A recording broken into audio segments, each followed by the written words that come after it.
the reason you're not getting stronger and you're not seeing the body you want, you're not fitting into your clothes the way you want to, is because you're focusing on the wrong things. And in this day and age, with all of the information that's circling around the online streets, how easy it is to access health and fitness information, that's what makes it hard to focus on the right things, because there's so many different opinions, there's so many different methods, there's so many different things that are being posted.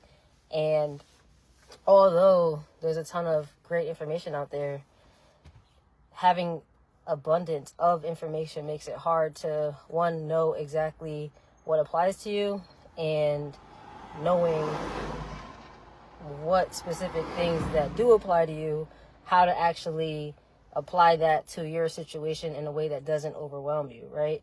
Because when you are trying to either lose fat, get stronger, build muscle, or achieve a specific goal when it comes to fitness, there are specific things that you have to do, but you don't always have to do everything at once. And people fail and not see progress because they're trying to do too many things at one time instead of doing it in a gradual way.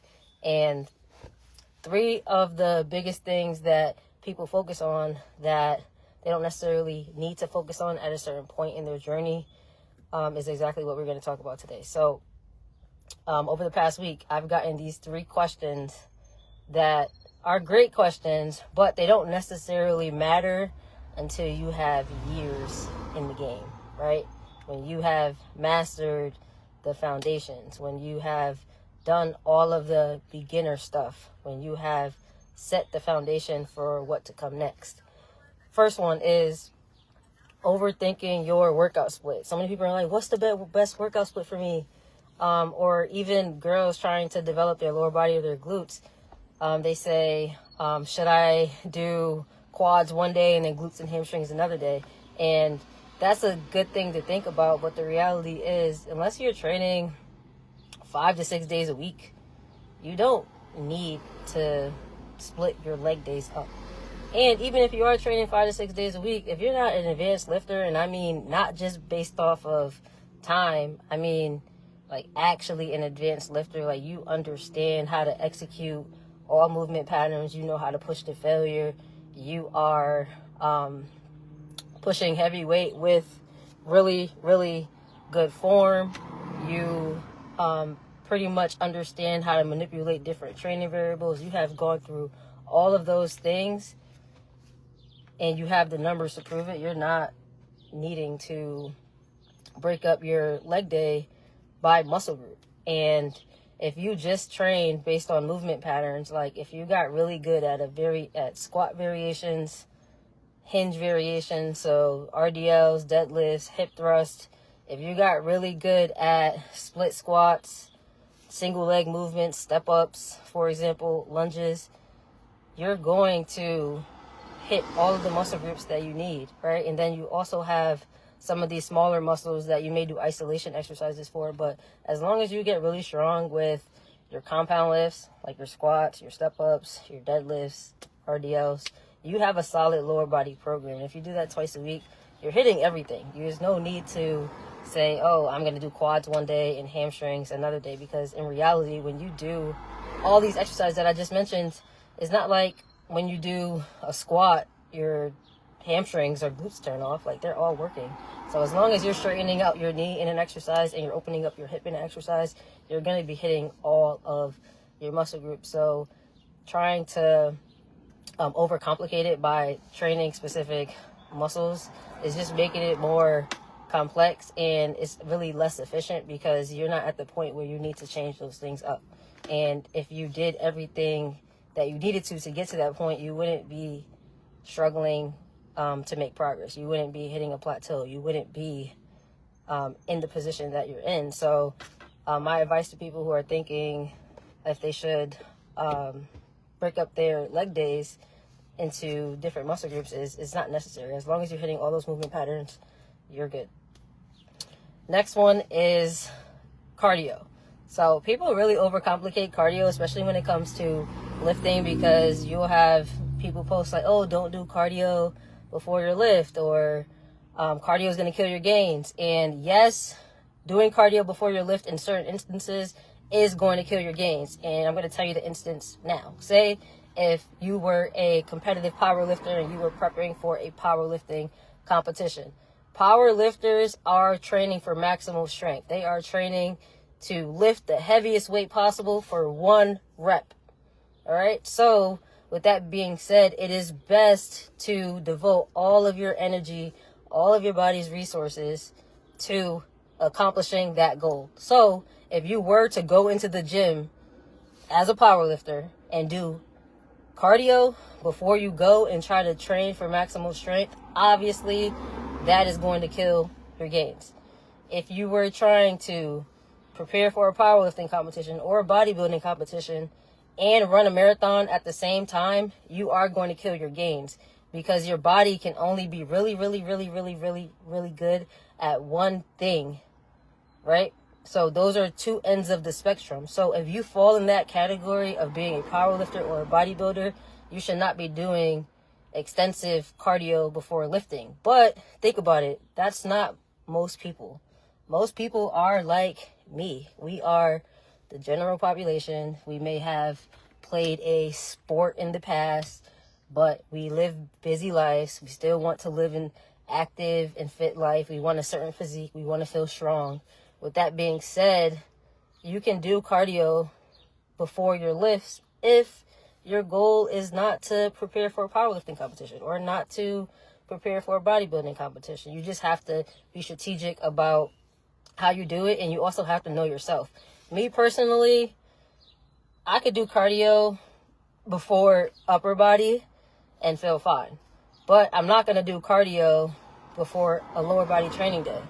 And if I do cardio before a lower body training day, I'm not going to do something that's going to completely tax my legs. I'll do some form of upper body cardio like rowing or the ski erg or the cycling, like a bike, right? Because that's not going to be as taxing on my legs as something else. And I'm going to need my legs if I'm going to do a leg day, right? But I also understand that I'm not going to do cardio after my lift. After my lift, I'm getting out of the gym. I don't want to be in a gym. I'm not the person that wants to be in the gym for more than an hour. I get my lift done and I'm out. So if I know I need to prioritize cardio, I will do it before a lift, because I know that I'm not trying to go for maximal strength. Yes, I want to be stronger, but there's a difference between you hitting all physical attributes versus you really trying to really maximize one physical attribute like a powerlifter. That's not me. So you really have to understand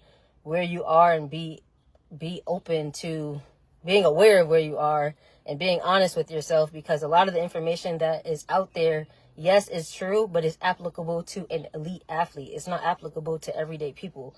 And that's where having a coach who can take these principles and apply it to you is helpful, because if you're following advice from online, you are just going to feel like you need to do all of those things. But despite it being true, that doesn't mean that it's true in your situation. So knowing how to have discernment, knowing how to decipher what's true versus what's false and what's applicable to you versus what doesn't even apply to you is really helpful, and it saves you a ton of time. So I say all of that to say, if you're worrying about cardio is killing your gains, it's not. Just be smart about when you do it. If you know that you need to do cardio and you know that you're not going to do it after your lift, do it before your lift, and just do something that, one, isn't a hit workout that's going to do something that still conserves your energy, and you'll be fine. Focusing on getting 10K steps is not going to interfere with your lifting. But if you go and try to do sprints or a hit workout before your lift, that's different. So really being smart about what you do is helpful. The third thing that people focus on too much that really keeps them from hitting their goals or seeing the progress that they want is trying to figure out what rep range to use. You have people that are like, oh, I only lift heavy and do lower reps. And then you have people that are like, I lift light weights and do higher reps. So when in reality, we should all be training different rep ranges, right? Because first of all, the whole lighter weight, higher reps term just came from trying to market to women, because back then, it sounded intimidating for women to be lifting very heavy weight. That's why they started coming out with pink dumbbells, and they started coming out with all of this things geared to women, because they wanted to get them exercising, but not in a way that made them scared. And women didn't want to get bulky. They didn't want to lift heavy weights because they felt like they were going to get bulky. So that was just a way to get women in the gym and do it in a way that makes them comfortable. But in reality, you need to be lifting heavy weight on specific exercises, because some lighter weight is not going to challenge you. For example, it's pretty silly to do lighter weight on a squat when squats use some of your biggest and strongest muscle groups. Like, squats use your quads, right? It uses your glutes, it uses your core. And for you to think that you carrying or you squatting 10 pounds is going to challenge your muscles is just delusional, right? Number one, it's delusional. And also, it's not setting you up to do daily life, because most of us weigh more than 110 pounds. So you think holding the 10-pound dumbbell is going to be challenging for you? It's not. So that's number one. Number two, certain exercises are going to require you to use lighter weight. So for example, the same weight that you squat with, you're not going to use as a bicep, like for a bicep curl, right? So in that case, when you do isolation exercises like bicep curls, tricep extensions, lateral raises, knee extensions, the weight is going to be lighter. And that's when you can do higher reps, just because that muscle is going to be isolated and it's not going to be able to handle as much weight. So that's when you can use the lighter weight and higher reps. So there's a time and place for both. You can't just be like, hey, I only do lightweight and higher reps, or I only do heavyweight and lower reps. You have to have a good mix of both, because a good training program is going to have both, and certain muscle groups are going to respond to one over the other. But it's not going to be just you do this and you don't do this. Everybody should be doing both. It's a spectrum that people should be training along that people tend to miss. Also, if you only do lighter weight and higher reps all the time, you're never going to be able to really get strong enough to support you in daily life, and that's when injuries happen. So for example, I'll go back to the squat example. Say you're squatting with light weight, right? You're not even going to have the opportunity to even train heavier weight, because your light weight is going to be so close to your heavy weight. So for example, say you're squatting with 10 pounds, 20 pounds will be heavy for you, right? So there's not a big enough gap for you to even say like, hey, I'm training lightweight versus heavyweight, because the gap is so small. You're just weak. That's the reality of it. So instead of focusing on specific reps for everything, we need to take the movement pattern and the exercise that we're doing and find a weight that is challenging. And if you do that, you'll realize that your lower body exercises are going to use a lot heavier weight than your upper body exercises. Compound lifts, where you're using multiple muscle groups, those are going to be the exercises where you can actually go heavier and you're going to do lighter weights. Your isolation exercises, they're heavier, you can use lower reps, And then the isolation exercises, you're going to use lighter weights with higher reps, just because if you're isolating one muscle could do but so much, right? So you're going to, by default, use lighter weights. But if you just focus on getting stronger at everything you do and just focus on increasing the intensity and really pushing yourself, you're going to notice that you are technically lifting heavier weight, lower reps for some, and lighter weight, higher reps for others. That's just how the body works. But when we focus on all of these specific nuances and details too early on, we end up shooting ourselves in the foot and being very inefficient and not making the progress that we need to make, because we are trying to apply these fine details to things that it doesn't need to be applied to. So yes, the information that is online can be helpful, but you have to know how to apply it to your situation. I gave 3 things already. I'm going to give a 4th, because I think this is something that people also hyperfixate on, and it ends up making them plateau and not see the progress that they want to see. and that is nutrition. There's a ton of nutrition advice floating around online, like get X amount of protein every day, consume this amount of calories, all of this stuff, which is great and all if you can get to that point. But if you're somebody who has never tracked anything in your life, if you don't know the difference between what a carb is, a protein, a fat, if you don't know how to simply organize meals, what makes a healthy meal versus what makes something not so healthy, then there's no reason why you're tracking calories. Like, you have to take a step back and learn the foundations, because that's what's going to allow you to move to the next step, to where you can actually say, hey, now I want to track my protein. Now I want to track my carbs. Now I want to track my fats. These are all things that you have to build up to. So if you're somebody who is just getting started with nutrition, you don't have to jump to tracking macros, right? What you need to do is learn the purpose of different foods. Know that carbs are for energy. Protein is for muscle repair. Fats are for just cell function, hormonal health. They're good for endurance. You need fats. Those are that's nutrition macros in a nutshell, right?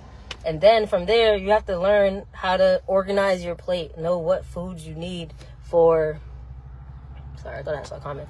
Know what foods you need for different reasons. And then from there, once you get a hang of that, then you want to start to see, hey, how much of these foods am I consuming? How much calories am I actually taking in? Because you're not going to know what your maintenance calories are, your deficit calories are, or your surplus calories are, if you don't even know how much you're eating, right? So then you have to first assess where you're currently at, find your baseline eating, and if you're under eating, then you want to start to address that. If you're overeating, you want to start to address that. And then from there, then you can get more specific. But people try to jump into the deep end without even learning how to swim and wonder why they're drowning. It's like, because you haven't taken the right steps to learn how to actually swim in the deep end, right? So if we would just take the time to learn the basics, focus on what actually works, and not use information that doesn't apply to us at this point in our journey, we would be a lot further along. So just to recap, 4 things that people are fixating on that they don't necessarily need to, and what you should focus on instead is, instead of focusing on what your specific workout split is and trying to overcomplicate that, train all movement patterns twice a week. So don't train specific muscles, train movement patterns, because that'll automatically hit all the muscles you need to, right? Movement patterns are squatting, hinging, single leg patterns. So we're talking split squats, step ups, lunges, right? Then hinges, RDLs, hip thrust, deadlifts. Then for upper body, pushing exercises, so anything that requires you to push something away from your body. So push-ups, bench press, shoulder press. Those are your pushing exercises. And then pulling exercises, so anything where you're pulling something toward your body or you're pulling your body towards something. So think your rows, your pull downs, your pull-ups. Those are all pulling exercises. Then core exercises.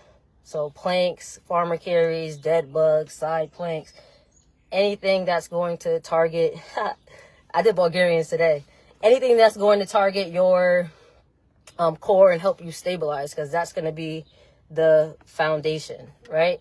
If you train one of those exercises, one exercise from those movement patterns for 8 weeks and get stronger, you are going to see results. But you're not going to see results if you're worried about, how many quad exercises do I have to do? How many calf exercises do I have to do? It's going to make you, 1, overwhelmed, and it's going to, 2, make your workouts long as hell to the point where you're not even going to want to go to the gym. And 3, you're going to hit diminishing returns, because if you just hit one of every muscle group, it just won't be more efficient. So when it comes to workout splits, just focus on movement patterns.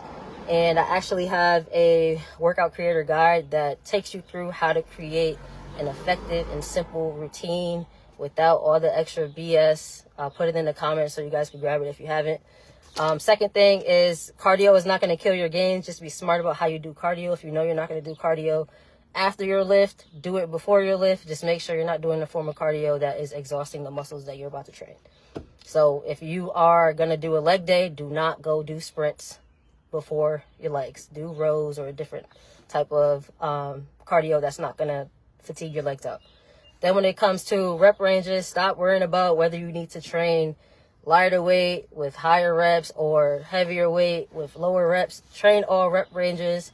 And the way you do that is to make sure the exercise you are doing is challenging. A good rep range for all things is 8 to 15 reps, right? If you can squat 8 to 15 reps, that's fine. Choose a weight that allows you to either hit 8 and only be able to do 2 more reps, or hit 15 and only be able to do 2 more reps. That takes care of everything.